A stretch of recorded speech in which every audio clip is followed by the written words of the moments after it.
سيدنا ملي غيشوفك تدير شي حاجه ماشي هذيك راه غيتدخل. مؤخرا رصفت لك رساله تيقول لك فيها تيخصك تبذل مجهودك باش تحافظ للمواطنين على القدره الشرائيه ديالهم. هذا هو الدور الاساسي ديال الملك في السياسه الداخليه، هو انه يعيد التوازن. فما يمكنلكش السيد رئيس الحكومه يعني تتجاهلنا، تتجاهل المجتمع، تتجاهل الفقراء والمساكين، تتجاهل حتى الاشخاص الذين عندهم اجور وكذا ولاو تيشكيو. فين بغيتي تمشي؟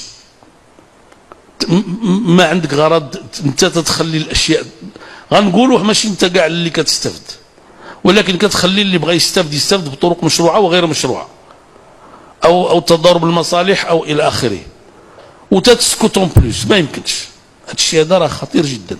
انا كنحاول ننبهك، لان علاش حنا دابا يعني في حزب العداله والتنميه دائما عندنا واحد المعادله، هي انه حنا ننتقدوا الواقع وفي نفس الوقت نحافظوا على الاستقرار. وهذه معادله صعبه، ولكن انت كتزيد تصعبها عليك.